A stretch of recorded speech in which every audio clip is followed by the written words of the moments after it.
ناظرین، آج ہم آپ کو بتا رہے ہیں کہ اللہ تعالیٰ نے حضرت ابراہیم علیہ السلام کو قربانی کا حکم کب دیا۔ بسم اللہ الرحمن الرحیم۔ السلام علیکم ورحمۃ اللہ وبرکاتہ۔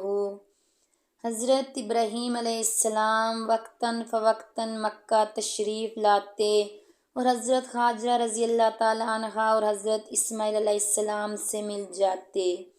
ایک دفعہ جب حضرت ابراہیم علیہ السلام اور حضرت اسماعیل علیہ السلام سے ملنے آئے تو آپ کو خواب میں حکم ہوا کہ ہے ابراہیم، قربانی کر۔ صبح اٹھ کر منا کے مقام پر 100 دمبوں کی قربانی کی۔ دوسری رات پھر وہی خواب دیکھا۔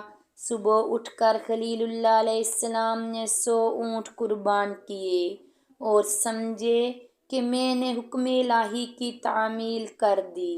لیکن تیسری رات پھر وہی خواب دیکھا۔ بہت حیران ہوئے اور سوچنے لگے کہ کون سی چیز مجھے سب سے پیاری ہے کہ اسے خدا کی راہ میں قربان کر دوں۔ آخر خیال آیا کہ اسماعیل علیہ السلام دنیا میں مجھے سب سے زیادہ عزیز ہے، اس کو راہ خدا میں قربان کروں۔ اپنے ارادے کا اظہار حضرت اسماعیل علیہ السلام سے کیا۔ انہوں نے جواب دیا، ابا جان، اللہ کا حکم بجا لائیے، انشاءاللہ آپ مجھ کو صابر پائیں گے۔ چنانچہ خلیل اللہ علیہ السلام اپنے سعادت مند فرزند کے ساتھ لے کر منا پہنچے۔ چلتے وقت حضرت ہاجرہ رضی اللہ تعالیٰ عنہا کو شیطان نے بہکایا کہ ابراہیم علیہ السلام تمہارے بیٹے کو ذبح کرنے کے لیے لے جا رہے ہیں۔ حضرت ہاجرہ رضی اللہ تعالیٰ عنہا نے انتہائی استدلال کے ساتھ جواب دیا، ہے ملعون، دور ہو، اگر اللہ تعالیٰ کا یہی حکم ہے تو اس کے سامنے ہمارا سر تسلیم ہم ہے۔ راستے میں شیطان نے حضرت ابراہیم علیہ السلام کو بہکانے کی 3 مرتبہ کوشش کی لیکن ناکام رہا۔ منا پہنچ کر حضرت ابراہیم علیہ السلام نے حضرت اسماعیل علیہ السلام کو زمین پر لٹایا اور آنکھوں پر پٹی باندھ دی تاکہ شفقت پادری حکم الہی کی تعمیل میں مانا نہ ہو۔ اس کے بعد انہوں نے اپنے لختے جگر کے گلے پر پوری طاقت سے چھری پھیر دی، لیکن جب آنکھوں سے پٹی کھولی تو کیا دیکھتے ہیں کہ حضرت اسماعیل علیہ السلام کی جگہ ایک مینڈا ذبح کیا ہوا پڑا ہے اور حضرت اسماعیل علیہ السلام صحیح و سالم مسکرا رہے ہیں۔ باری تعالیٰ کی طرف سے ارشاد ہوا، ہے ابراہیم علیہ السلام، تو نے اپنا خواب سچا کر دکھایا۔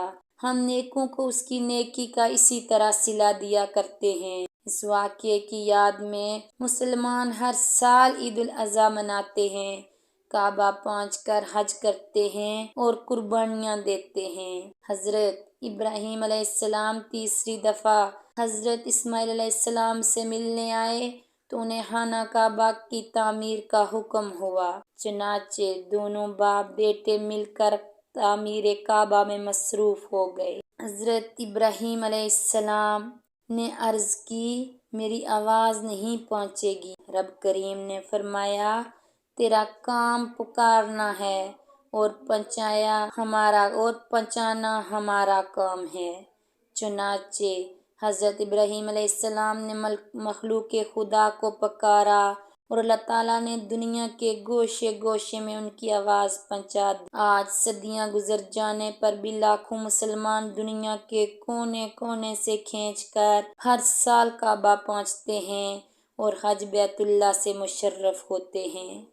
فرزند ہاجرہ رضی اللہ تعالیٰ عنہا اور حضرت اسماعیل علیہ السلام کی نسل سے ہی نبی آخر زماں سرور کائنات حضرت محمد مصطفیٰ صلی اللہ علیہ وآلہ وسلم رونق افروز عالم ہوئے۔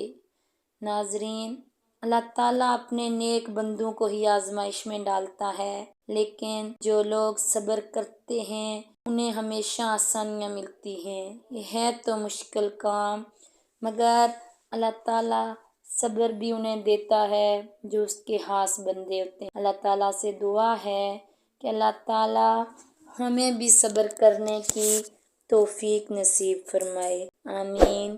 اگر ویڈیو اچھی لگی ہو تو چینل کو سبسکرائب کریں، شکریہ۔